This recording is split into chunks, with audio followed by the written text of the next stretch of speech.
With Brother Ken Slade, who serves on the High Council, and we're going to continue our conversation. We're going to pick up where we left off, discussing the first branch in Arkansas, the Pleasant Prairie branch in Des Arc. Well, the missionaries at that time would also report their success in direct letters to the prophet. And I wish I had the reference, I could read it out of the thing, but I've misplaced it. But I remember it because it was so beautifully said. But the elder wrote to Brigham Young, and he talked about Des Arc, and he compared it to Mosiah chapter 18, verse 30. And I'll read that first, and then I'll try to add in how he wrote it. It says, "And now this came to pass, that all this was done in Mormon, yea, by the waters of Mormon, in the forest that was near the waters of Mormon, yea, the place of Mormon, the waters of Mormon, the forest of Mormon, how beautiful they are to the eyes of them who there receive the knowledge of their Redeemer. Yea, and how blessed they are, for they shall sing to his praise forever." And what the elder wrote to Brigham Young was, all this was done in Des Arc, yea, by the waters of Des Arc, in the forest that was near the waters of Des Arc, yea, the place of Des Arc, the waters of Des Arc, the forest of Des Arc. How beautiful are they to the eyes of them who there came to the knowledge of their Redeemer. And now how blessed are they, for they shall sing to his praise forever. And so I thought that was a beautiful letter that elder sent to the prophet on the great success. And these elders had great success. They have to remember also, these aren't the young 18, 19-year-old elders. These are mature men who have families out west and have left and have been on missions for a couple of years away from their families.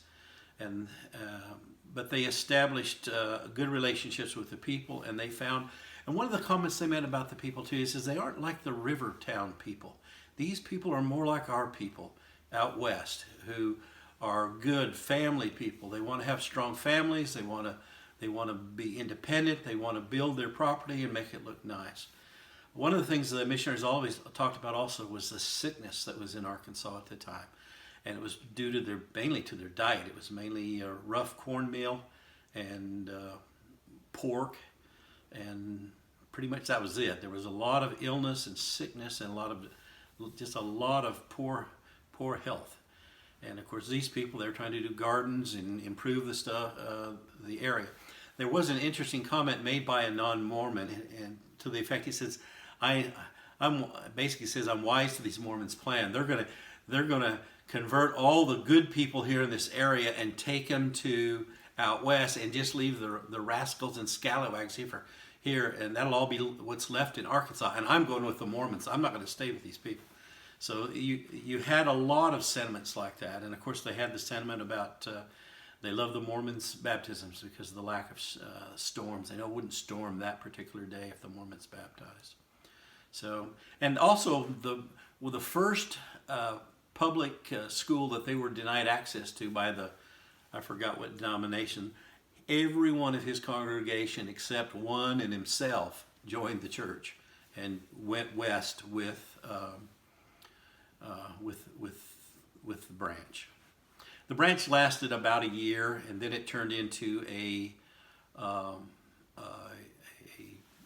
camp, basically, that went west. And what's interesting is they have their own Mormon trail here in Arkansas. And we find that from they left journals. Several of the people of this branch kept journals, and they were detailed journals, and they told of places that still exist today. For example, they live over there by Des Arc. They talk about going by, I believe it's Hickory Plains, or maybe it's Hickory Plains, I think it is. Then they go by a place they called it Butterville, but that's Butlerville. And then they went to a place called Cabot Station. And all that was a rail depot where Cabot exists today. And then following their journal entries, they then follow what would now be Highway 5 from Cabot up to El Paso. and they had the interesting spelling for El Paso. And they had another place called Peach Orchard Gap, which is along Highway 5, where there's a peach orchard area still today. They talk about camping, I think, near the Cadron Creek, and that's in the Rosebud area. Then they talk about taking the old Springfield Road to Springfield. Well, that's a road that's a pretty rough road from the back roads of Rosebud over to Quitman, going all the way up to Damascus, and then from Damascus still going west to Springfield, and there's still a town of Springfield there. And then they tell that they turn at Springfield, and that's how the road goes. You have to turn at Springfield, and they go to like Oak Grove, and there's a little Baptist church that's still there, and apparently it existed then, and they camped on the campground around that little church. They then follow that road to basically Highway 64, which would be probably in the Morrilton area, Plummerville area. And then they get on what is now I-40, and they're heading west. They make several stops before they get to Russellville. They go then from Russellville to Clarksville, and then they go to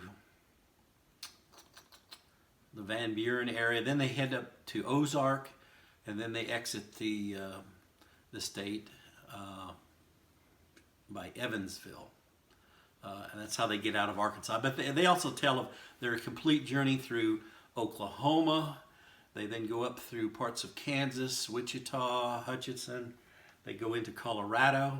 They drop down into New Mexico. And eventually many of them end up in the valleys of Arizona. And there's always been kind of an Arizona-Arkansas connection. And now I know why, is because a lot of these same people, and they became leaders of the church in Arizona, and strong families of Latter-day Saints in Arizona, and they came from this humble little bunch of people coming out of Des Arc. Wow, that's awesome. I know that you said that they faced persecutions, and you listed those. Were there other persecutions that? Well, I can tell you why. One of the things that helped push the desire to go west. The year is 1876, and the federal government is now doing an investigation and a trial of the Mountain Meadows massacre. And if you remember that event, the people that were killed were people from Arkansas. So and they were from up in Harrison, Arkansas, up in the Northwest. But all of Arkansas was incensed over that they would do that to Arkansas people. These are good people, blah, blah, blah. So anyway, they're starting the trial of John D. Lee. And John D. Lee is then going to, in 1877, he's going to be found guilty. They're going to take him to Mountain Meadows. They're going to execute him there and bury him there. Well, that stirs up the national news, which stirs up the news. And of course, it's always delayed because it's not instant like it is now. But the people in Arkansas are angry about it. So another interesting fact is people that lived in varying little communities in Arkansas would write letters to the editor. They were kind of like his correspondents. They were to tell what was taking place in their particular community. And as the Mormons would make their trek through Arkansas, they would talk about the delusioned Brighamites, the crazy Mormonites, and good riddance that these foul people are leaving our area. And you would see published in the old newspapers little paragraphs from very little towns in Arkansas basically saying the same thing. So the animosity against members of the church was great. And then after this time period, there wasn't a whole lot of missionary activity in Arkansas for another 25 years. So Arkansas was kind of a hot place for anti-Mormon type activity. They just didn't want us here. And that's how it was. Wow. I appreciate you sharing that. Thank you.